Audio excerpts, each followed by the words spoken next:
Со свечена фолклорна манифестација, Центарот за истражување и одржување на традицијата, Етно Фолк Студио, одбележа 5 години од своето постоење. Публиката имаше можност да проследи ревија на народни носи, збогатена со традиционални песни и ора. Настапи интерпретатори на народни песни, членови од фолклорниот ансамбл Срма Куманово, ученици и наставници од музичкото училиште Панче Пешев Куманово, оркестрот Шалгаджи Скопје и домаќините од Етно Фолк Студио. На настанот присуствуваа председателката и членовите на Советот на општина Куманово.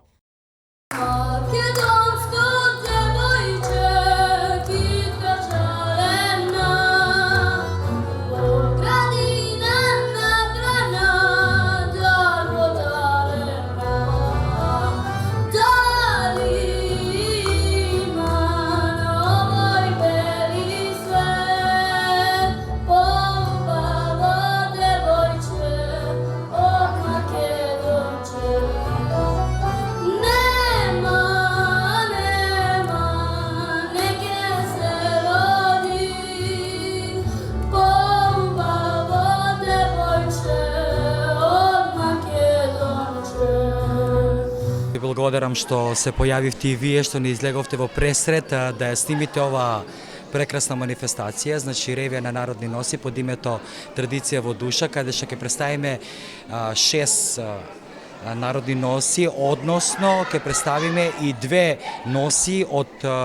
Власи, тоест од Ограженскиот крај, од Мегленскиот крај, Мегленци, Мегленската област, каде што тие се доста застапени во Македонија, така да убаво би било да се видат тие костими. Инаку, ова ни е по 4-ти пат што ќе прикажеме оваа ревија, што ќе се одржи ревијава, така да планираме традиционално секоја година, значи овој временски период да продолжиме и понатаму да ги представуваме нашите, значи нашава земја, знаеме сите, богата со народни костими, така да можеме комотно да кажеме дека во Република Македонија се наоѓаат повеќе од 183 вида на костими, што секој обележи си има свој амбиент, значи нашиот кумановски крај, нели можеме да го поделиме на повеќе етнички предели,